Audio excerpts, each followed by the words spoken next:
श्रीमद् भगवद गीता के स्वाध्याय सत्र में जो भी राम प्रेमी इस समय हमारे साथ जुड़े हैं उन सभी का हार्दिक स्वागत है।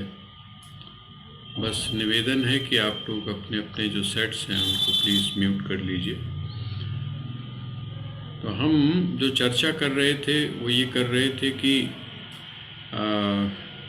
यहाँ पर भगवान ने इस 12वें अध्याय में जो बात कही, आप एक बार इसका होमवर्क थोड़ा सा कर लीजिएगा कि किस तरह से जो श्लोक नंबर 1 है जहाँ पर भगवान से अर्जुन ने प्रश्न पूछा है, उसके बाद भगवान जो क्रम दे रहे हैं, है ना, जिसके एक तरह से हम ये बोल सकते हैं कि सिंप्लीफाई कर रहे हैं। एक जिसको आप हमने बोला था कि मुश्किल है, तो भगवान ने कहा नहीं, अगर ये मुश्किल है तो कोई बात नहीं, आप इसको कर लीजिए। आप कहते हैं कि नहीं ये भी मुश्किल है, तो वो कहते हैं कि चलो कोई बात नहीं, हम दूसरा विकल्प आपके सामने रख देते हैं। तो वो जो विकल्पों का जो क्रम है वो 12वें अध्याय तक चलता है, और वो 12वें अध्याय तक जब 12वें श्लोक तक जब 12वें अध्याय के चलता है, तो उसमें आप क्रम देखिएगा कि आपके लिए कितने सारे विकल्प जो हैं वो भगवान ने रखे हैं। जो भी विकल्प आपके लिए उपयुक्त हो, जो आपको सहज लगता हो, जो आपको सरल लगता हो, उसको आप अपने जीवन में अपना सकते हैं। तो यहाँ आप कहते हैं अभ्यासेप्य समर्थोसी, यदि तू अभ्यास करने में भी अपने आप को असमर्थ पाता है। जैसा मैंने निवेदन किया कि अभ्यास जो है वो करने के लिए आपको एक स्थान चाहिए, आपको एक पूरा वातावरण चाहिए, लेकिन अगर ऐसा कुछ नहीं हो पा रहा है, ये उन लोगों के लिए है जो ये कहते हैं कि जी हम लोग ऑफिस के काम में बहुत बिजी हैं, हम अपने परिवार का जो है बेसिक जो नेसेसिटीज़ हैं उनको पूरा करने के लिए, या अपने जो बच्चे हैं या उन सब की आवश्यकताओं को पूरा करने के लिए हम लगे हुए हैं, तो हमारे पास में इतना समय नहीं है कि हम इस चीज़ के लिए समय दे सकें, विशेष अलग से हटके हम समय दे सकें। ऐसा जो लोग कहते हैं, भगवान कहते हैं कोई बात नहीं, ऐसी विचार करने वाली बात नहीं है। अभ्यासेप्य समर्थोसी, यदि आप अभ्यास करने में असमर्थ हैं तो आप एक काम कर लीजिए, मत कर्म परमो भव, मत कर्म परमो भव। आप कोई ना कोई काम तो कर ही रहे हैं ना। आप जिस समय ऑफिस में जाते हैं तो आप ऑफिस में जो काम कर रहे हैं, आप जो चल रहे हैं, इसका मतलब आपका जो जितना भी कर्म है, जो भी आप कर्म कर रहे हैं, जो भी आपकी प्रवृत्ति है, उस प्रवृत्ति में आप एक काम तो कर सकते हैं। वो क्या है, कहते हैं समस्त प्रवृत्ति का जो लक्ष्य है, वो जो उद्देश्य है, वो आप किसको रखें, आप किसके लिए कर रहे हैं। हम जो है हम क्या मानकर चलते हैं, हम अपने बच्चों के लिए कर रहे हैं, हम अपने परिवार के लिए कर रहे हैं, हम ऑफिस के लिए कर रहे हैं, ये सारी चीज़ें। वो कहते हैं कि नहीं, आप सिर्फ थोड़ा सा उसको बदल दीजिए। वो बदल क्या दीजिए कि ये सब कुछ करते हुए भी आप ये मानकर चलिए कि आप परमात्मा के लिए कर रहे हैं। जिस समय आप इस प्रकार का काम करेंगे तो क्या होगा, कहते हैं काम तो देखिए वही हो रहा है। अब जैसे आप भोजन बनाते हैं तो भोजन तो आप बना ही रहे हैं। यात्रा जो है वो यात्रा आप कर ही रहे हैं। ऑफिस में आप गए हैं तो आप ऑफिस के अंदर कर्म तो कर ही रहे हैं, सारे काम का आप कर रहे हैं। लेकिन उन कर्मों को करते हुए यदि आप परमात्मा को लक्ष्य बना लें, यदि परमात्मा को आप उद्देश्य बना लें कि ये सब मैं किसके लिए कर रहा हूँ, ये सारा का सारा कर्म मैं परमात्मा के लिए कर रहा हूँ। मैं अपनी जो संतान है उस संतान का भी जो पालन कर रहा हूँ। लेट हो जाएगा, सबको अपने अपने हाथ, उनके हाथ में दो उनका सामान। हाँ जी, आप प्लीज म्यूट कर लीजिए, म्यूट। अंकल। हाँ जी, हाँ जी। अंकल, आनंदमयी माँ के कुछ लेक्चर्स में उन्होंने एक बात बताई थी कि किसी ने जी पूछा जी। कि मुझसे मन नहीं लगता पूजा करने भगवान का नाम लेने में, लेकिन मेरी लाइफ में परेशानियां बहुत है, मैं क्या करूं। मैं चाहती हूँ कि हम्म, मैं संन्यास लेके आपके पास आ जाऊं। तो उन्होंने कहा कि हम्म, तुम्हारे घर में बच्चे हैं, पति है? तो उसने कहा हाँ है। तो कहते हैं फिर तुमको संन्यास नहीं लेना। जो तुम्हारे बच्चे हैं उनको आप ऐसा सोचो जैसे आप बेबी कृष्णा की जैसे सेवा करते हैं, आप ऐसे करो। और पति की सेवा ऐसे करो जैसे विष्णु जी की करते हैं। तो आप भगवान को हर रूप में समझ के करो, वही रास्ता है। जी जी जी। हाँ, बस वही चीज है। यहाँ पर भी भगवान जो आपके सामने विकल्प दे रहे हैं, वो विकल्प वो यही दे रहे हैं।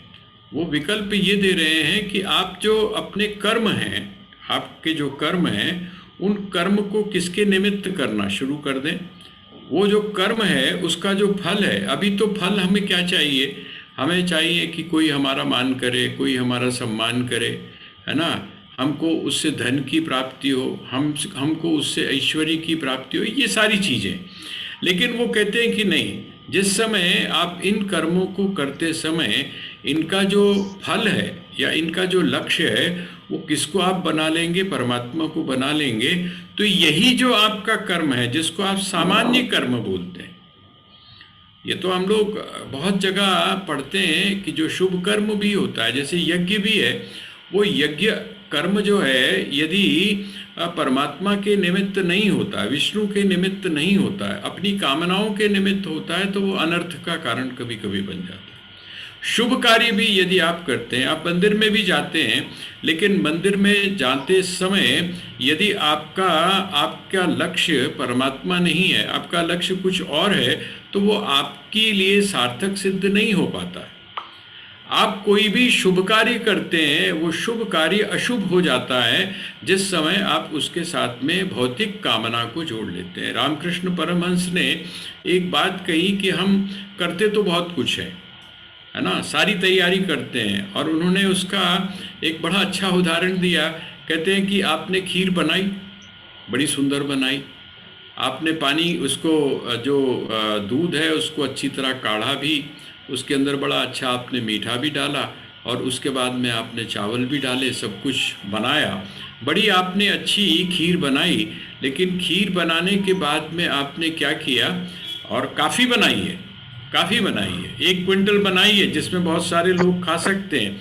लेकिन आपने गलती कहाँ कर दी? कहते हैं आपने गलती ये कर दी कि उसमें एक बूंद, एक जो बूंद है, वो एक बूंद आपने विष की डाल दी।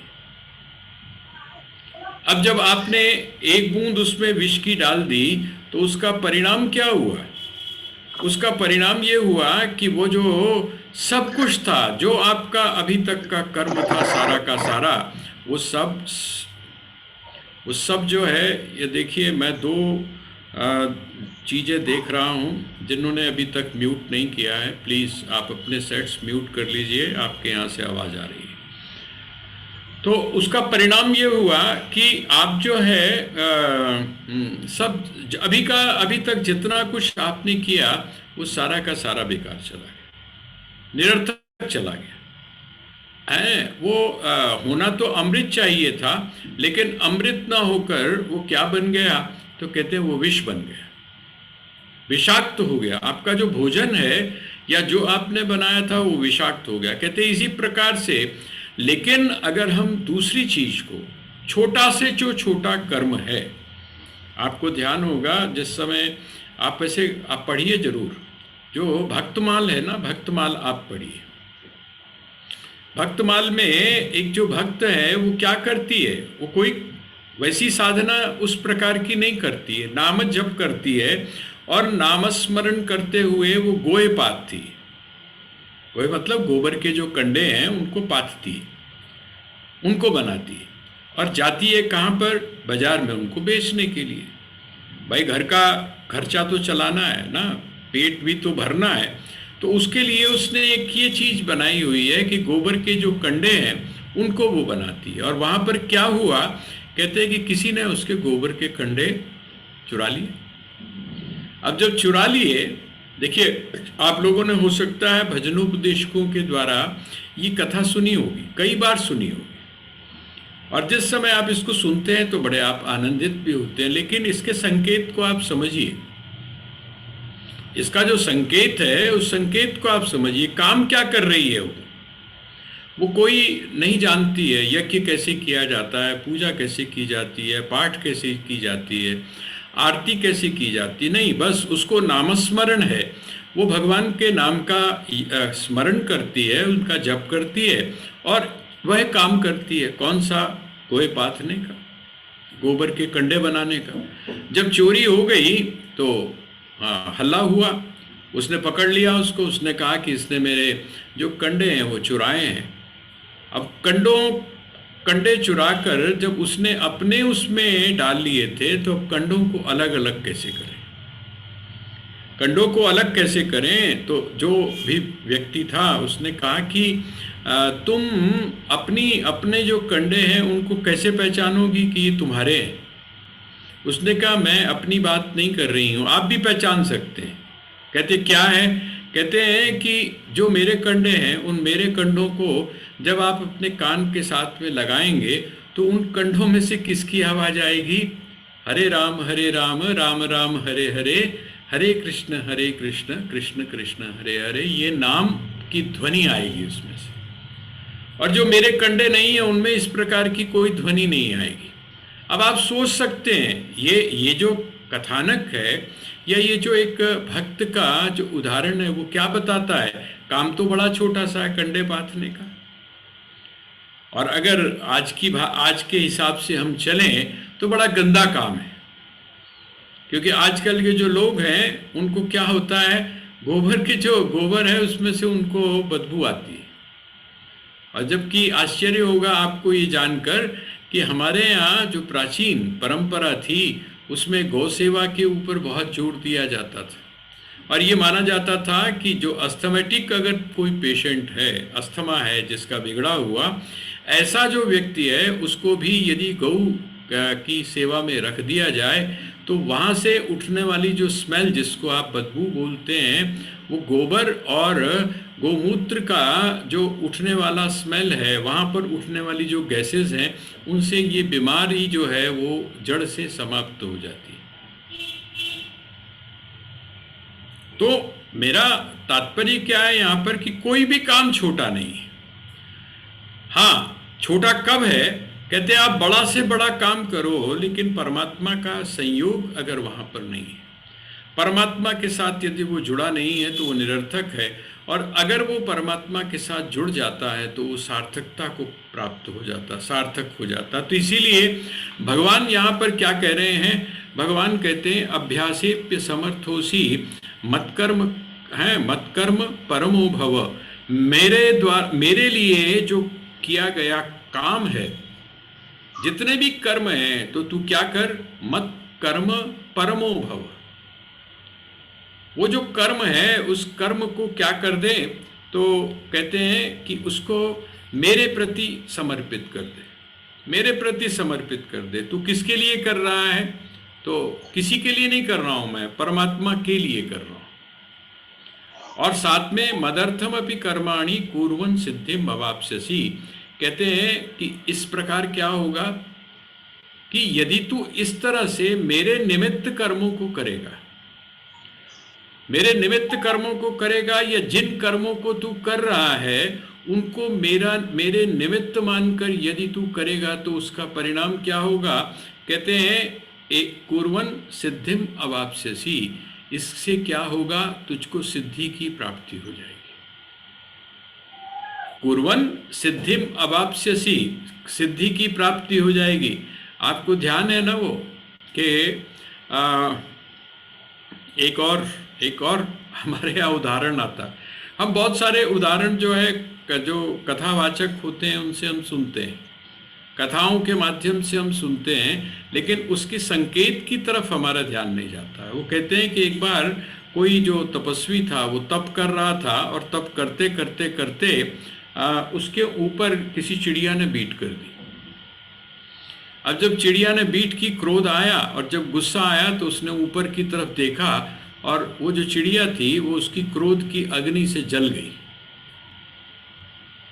वो जो तपस्वी था उसने कहा कि कमाल है, मुझको तो सिद्धि प्राप्त हो गई, ये सिद्धि हो गई, है ना, मुझको सिद्धि प्राप्त हो गई। वेदांत के अनुसार या जो महापुरुष हैं उनके कथन के अनुसार ये सिद्धि नहीं है। ये जो सिद्धि नहीं है, बल्कि इस प्रकार की सिद्धियों को वो रोग बोलते हैं। वो आपको आगे बढ़ने से रोक लेते हैं, बिल्कुल रोक लेते हैं। ये आते हैं सामने। जिस समय हनुमान जी चले तो सबसे पहला क्या आया, कहते सबसे पहला आया मैनाक। और वो मैनाक क्या करता है, सारी सुविधाएं देने की कोशिश करता है। लेकिन हनुमान क्या कहते हैं, हनुमान कहते हैं कि नहीं, जब तक श्री राम का कार्य नहीं हो जाता तब तक मुझको विश्राम नहीं। जब तक अपने परम लक्ष्य की उपलब्धि न हो जाए तब तक मैं किसी सुख का भोग नहीं कर सकता हूँ। तब तक ये भौतिक वस्तुएं मेरे लिए बिल्कुल बेकार की हैं। अब उसने कहा कमाल है, मुझे तो सिद्धि प्राप्त हो गई, अब चलना चाहिए। इसी के लिए तो मैं आया था यहाँ जंगल में। जंगल में आकर जो मैं तप कर रहा था वो इसीलिए तो कर रहा था। और कहते हैं कि वहां पर जाकर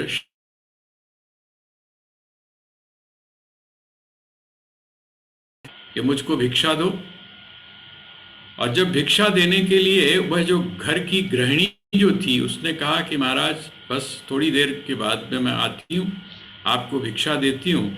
थोड़ा समय बीता, अब जो है उसको तो अंदर से क्या लगा था, अंदर से उसको अपना वो जो तप करके वो जो चिड़िया मर गई थी, चिड़िया जो मर गई,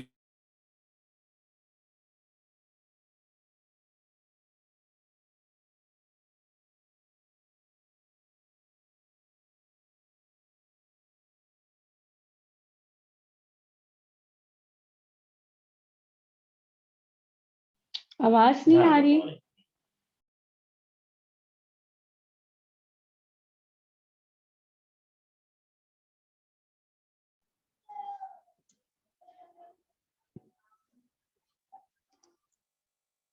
नहीं जानती, लेकिन मुझे इतना पता है, मैं ये जरूर जानती हूँ, मैं ये जरूर जानती हूँ कि मैं वो चिड़िया नहीं हूँ। मैं वो चिड़िया नहीं हूँ जिस चिड़िया को तुमने क्या किया है, कहते जंगल में तुमने क्रोध करके जिसको जलाकर मार दिया था। इतना मुझको जरूर पता है कि मैं वो चिड़िया नहीं हूँ। अब वो जो तपस्वी था वो तो बड़ा परेशान हो गया।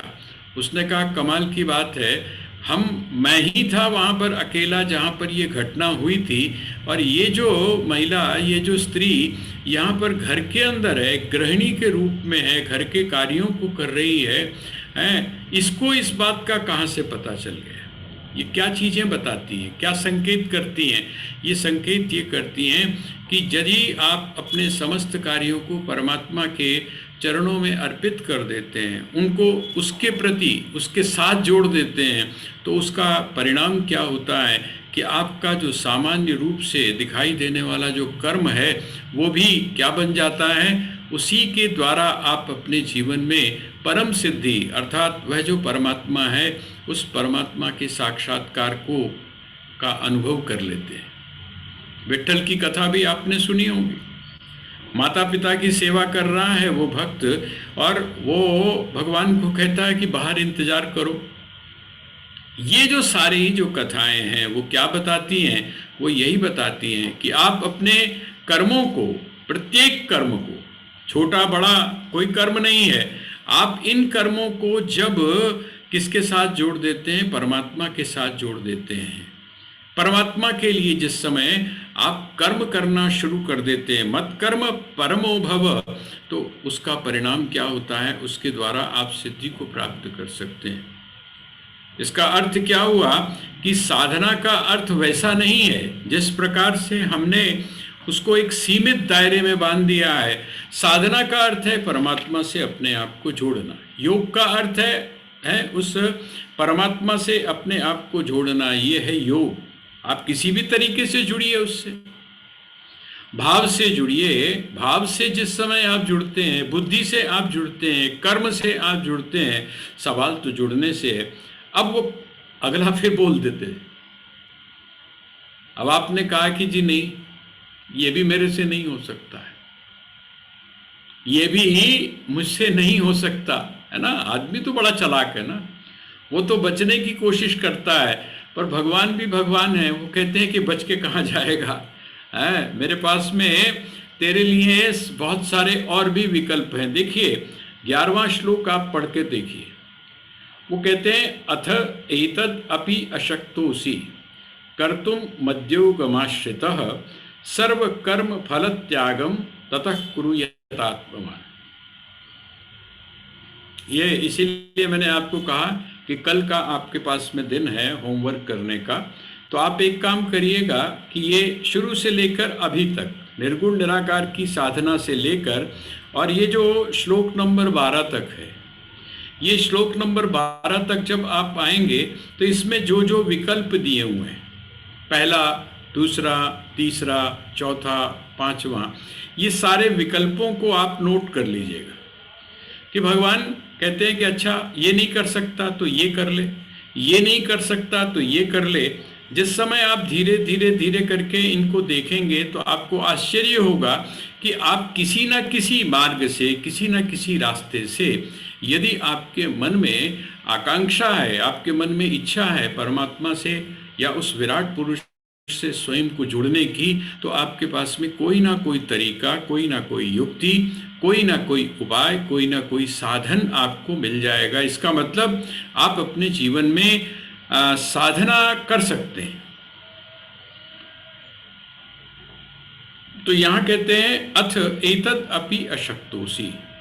यहां पर क्या कहा था कि तू कर्मों को मेरे प्रति अर्पित कर दे, है ना, मेरे प्रति कर, मतलब जो तेरे कर्म हैं उन कर्मों का लक्ष्य क्या हो, तो कहते हैं मैं हूं।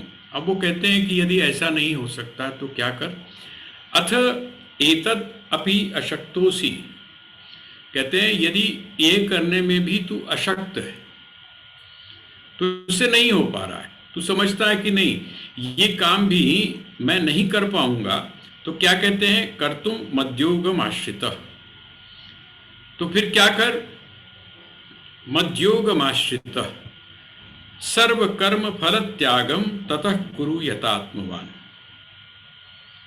सर्व कर्म फल त्यागम कहते हैं तो क्या कर, तो कर्तुम मद्योगमाश्रितः, मद्योगमाश्रितः,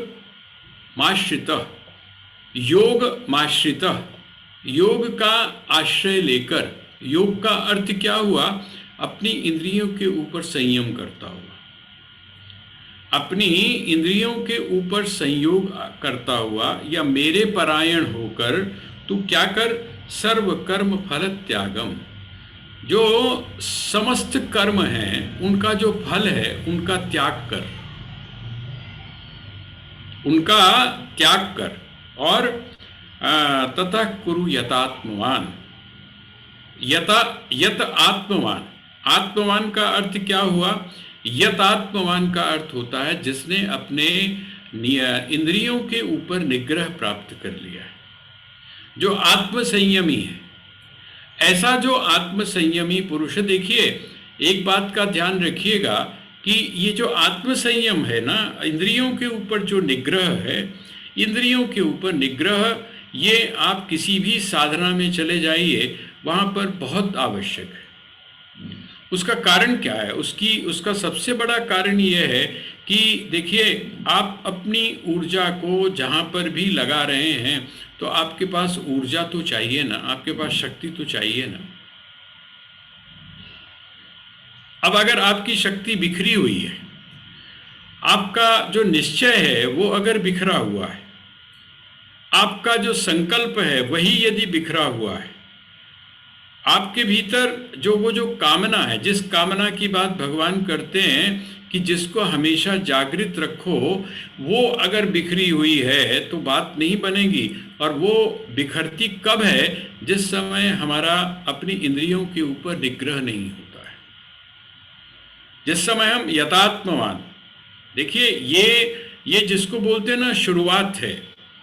जैसे आप किसी भी स्पोर्ट्स में अगर जाना चाहते हैं, किसी भी काम को यदि आप करना चाहते हैं तो आपके लिए कुछ चीज़ें बड़ी बेसिक होती हैं।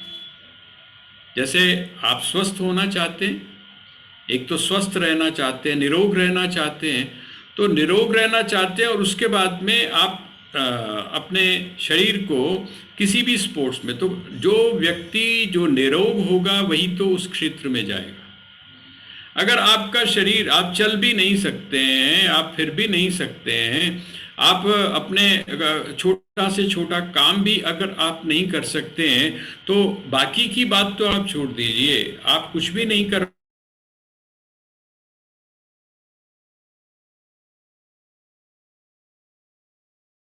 आवाज नहीं आ रही।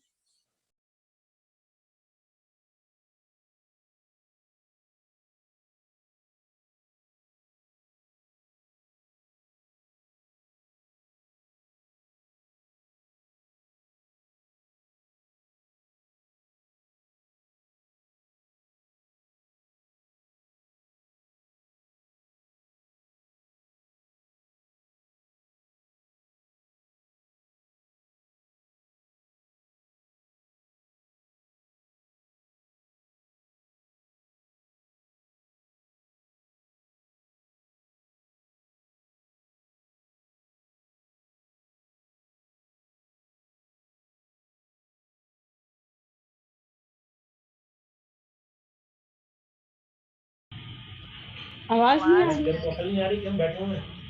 आप हाँ जी, आप किसी भी क्षेत्र में आप जाते हैं, चाहे वो भौतिक है और चाहे वो आध्यात्मिक है, आपको ये जो चीज़ है ये बहुत आवश्यक है। इसीलिए यहाँ पर भगवान क्या कह रहे हैं, यतात्मवान, अर्थात जिस व्यक्ति ने अपनी इंद्रियों के ऊपर निग्रह प्राप्त कर लिया, जो अपने मन को जो जीत चुका है, मन के ऊपर जिसका नियंत्रण है, ऐसा व्यक्ति क्या करे, कहते हैं कि फल की आकांक्षा जो है, फल की आकांक्षा, कर्म करता रहे कोई बात नहीं, और कर्म करते समय जो फल की आकांक्षा है वो फल की आकांक्षा ना करे। देखिए, आपको ध्यान होगा जिस समय हमने कर्मयोग की चर्चा की थी, कर्मयोग की जब हमने चर्चा की थी तो आपको बताया था कि एक लाइन आप खींच लीजिए और उस लाइन में दो चीज़ें आपके सामने आएंगी। एक कॉर्नर पर तो आप लिख दीजिए कर्ता, और दूसरे कॉर्नर पर आप लिख दीजिए फल।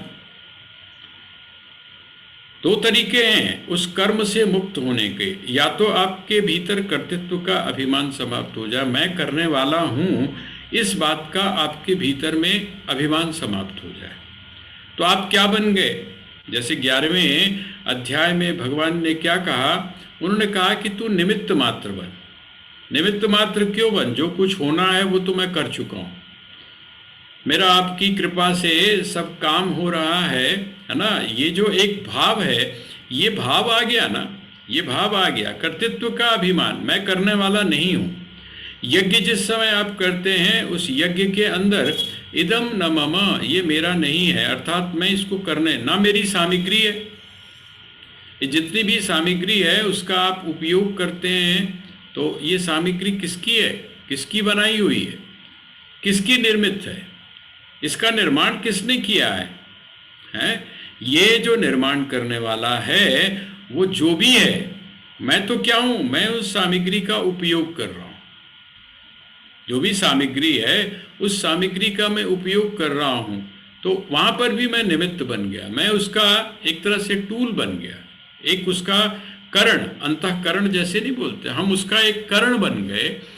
वास्तव में हमारी उपयोगिता कर्तृत्व के रूप में वहाँ नहीं है। तो एक कॉर्नर तो ये है, या तो आप ऐसा कर लें, अपने आप को निमित्त बना लें।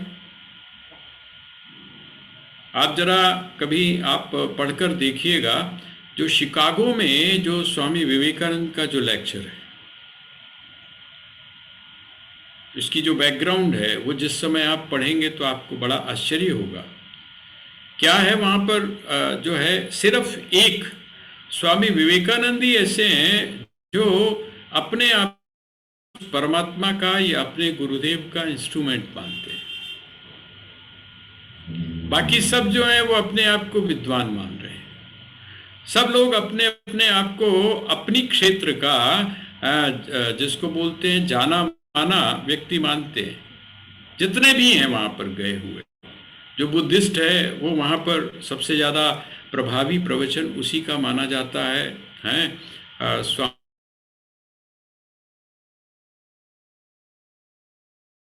आवाज नहीं आ रही।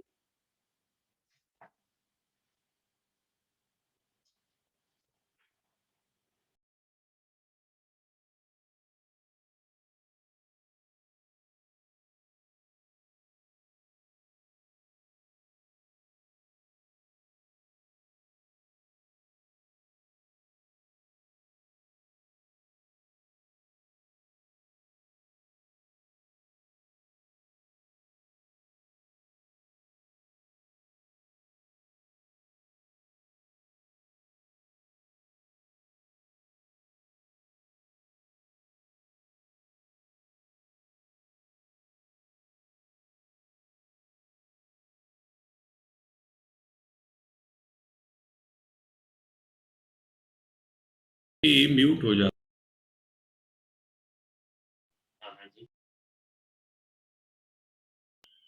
कहीं कुछ है मामला, कोई बात नहीं, आगे बढ़ते हैं हम। तो वो जो कर्तृत्व का मैं बता रहा था आपको कि स्वामी विवेकानंद की बात बता रहा था। तो स्वामी विवेकानंद ही एकमात्र ऐसे हैं जो अपने आप को अपने सद्गुरु का इंस्ट्रूमेंट मानते हैं। क्या बोलने आए हैं उनको कुछ पता नहीं है, क्या संबोधन करेंगे उनकी कोई तैयारी नहीं है, उनके पास में कोई पेपर नहीं है ना, कुछ भी उनके पास में नहीं है। उन्होंने क्या किया, जिस समय अपने आप को, अपने भाव को जिस समय अपने गुरु के प्रति समर्पित किया, तो वहाँ पर विवेकानंद कहते हैं कि क्या बोलना है क्या नहीं बोलना है, ये बिना जाने हुए जब मैंने गुरु के साथ में अपने आप को जोड़ा तो हुआ क्या, कहते हैं वो गुरु के माध्यम से, सद्गुरु के माध्यम से जो चीज़ समाज में जानी चाहिए थी उसका इंस्ट्रूमेंट आप उन्होंने क्या किया, किसको बना लिया, मुझको बना लिया। ये जो समर्पण की भावना है, ये समर्पण की भावना का एक परिणाम क्या है, वो कहते हैं यही है अपने आप को इंस्ट्रूमेंट बनाना, गिरा देना कि मैं कुछ करने वाला नहीं हूँ, जो कुछ करने वाले हैं वो कौन है, वो कहते हैं आप हैं। दूसरी तरफ एक और है, आपके मन में कर्तृत्व का अभिमान बना हुआ है, मैं करने वाला हूँ, ये अभिमान आपके मन में बना, इससे आप मुक्त नहीं हो पा रहे। तो आप क्या करें, कहते हैं जो दूसरा छोर है, दूसरे छोर पर क्या है, देखिए एक तो ये है कि अंकुर ही आप ना डालें। जो अंकुर है, मैं करने वाला हूँ, ये अंकुर है। कर्तृत्व का जो अभिमान है ये आपके जीवन में अंकुर का ऐसे है जैसे आपने बीज डाल दिया हो। अब बीज आपसे अनजाने में पड़ गया, ठीक है, बीज आपसे अनजाने में पड़ गया। कहते हैं इसी प्रकार से यहाँ पर भी क्या है, कर्तृत्व का अभिमान आपके भीतर आया और आपके भीतर ये भी बात आ गई कि मैं कर्म करने वाला हूँ, कर्म का, ठीक है। लेकिन कहते हैं दूसरी तरफ अब दूसरा एक छोर कौन सा है, वो है फल का। तो कहते हैं जब आपके मन में फल की आकांक्षा ही नहीं रह गई, फल की आकांक्षा, अब आप फल के लिए कर्म को नहीं कर रहे हैं, करता तो हैं लेकिन आप किसी फल के लिए किसको नहीं कर रहे हैं, कर्म को नहीं कर रहे हैं। या आप ऐसा समझ लीजिए कि आप भौतिक जो चीज़ें हैं उनके लिए आप कर्म को नहीं कर रहे हैं। आपने वहाँ पर क्या कर दिया, या तो आप जो है वो निष्काम भाव से कर्म कर रहे हैं, और या फिर क्या कर रहे हैं, फल की आकांक्षा आपके जीवन में नहीं है। और या एक और तरीका है, और वो ये है कि आपने फल किसको बना लिया। अभी तक जो आपका कर्म है उस कर्म का फल आप किसको बना रहे हैं, सफलता को, असफलता को, हानि को, लाभ को, इसको बना रहे हैं। वो कहते हैं कि नहीं, जिस दिन आपने फल के रूप में किसका चुनाव कर लिया, कहते फल के रूप में जिस समय वह जो परम है, जिसको आप परमात्मा बोलते हैं, उस परमात्मा को चुनाव कर लिया, उस समय आपका सारा जो व्यवहार है वो सारा परिवर्तित हो जाएगा। वास्तव में यही भक्ति है।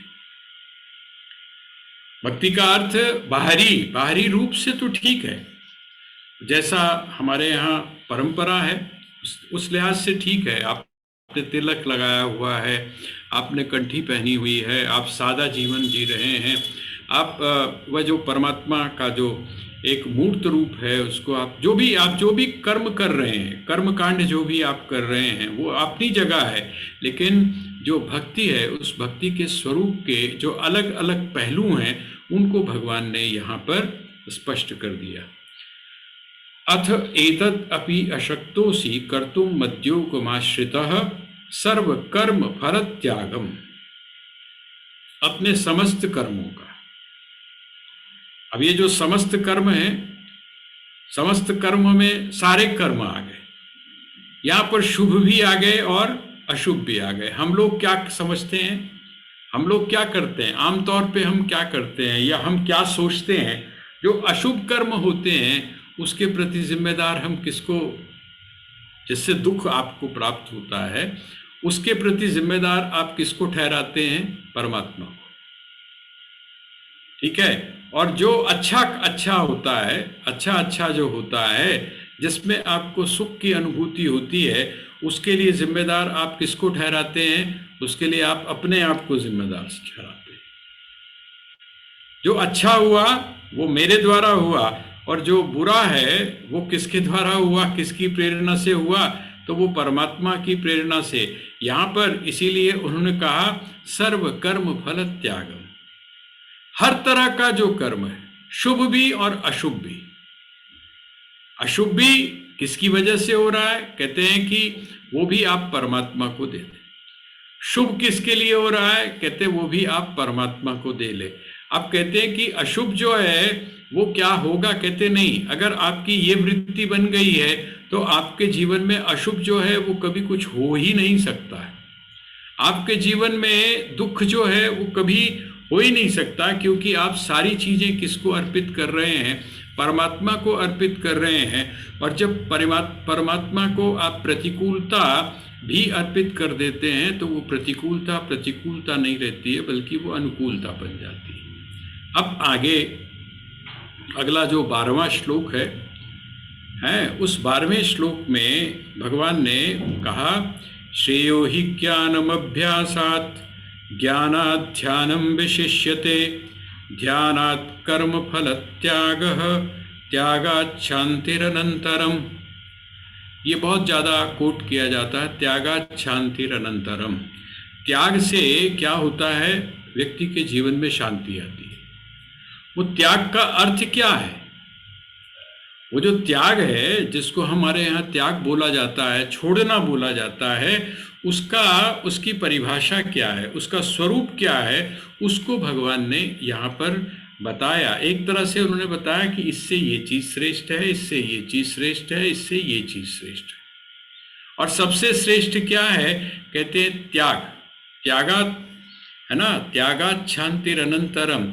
यदि आप अपने जीवन में शांति चाहते हैं तो हम लोग क्या समझते हैं, इकट्ठा कर लो। जिस समय अभी आपने देखा होगा ना कि कहने लगे कि जी कुछ समय के बाद में अन्न आदि जो है वो उसकी आपूर्ति नहीं हो पाएगी, तो हम लोगों ने क्या किया था, इकट्ठा करना शुरू कर दिया था। ये जो इकट्ठा करने की प्रवृत्ति है, यहाँ पर भगवान कहते नहीं, त्यागात् शांतिरनंतरम। आप त्याग पूर्वक जीने की आकांक्षा जब अपने मन में रखते हैं तो क्या होता है, ईशावास्य उपनिषद का पहला जो मंत्र है वो आपको यही बात बताता है। वो कहता है ईशावास्यमिदं सर्वं यत्किंच जगत्याम जगत तेन त्यक्तेन भुंजीथा मा गृतः कस्य स्विद्धनम। त्याग पूर्वक जिस समय आप भोगों को करते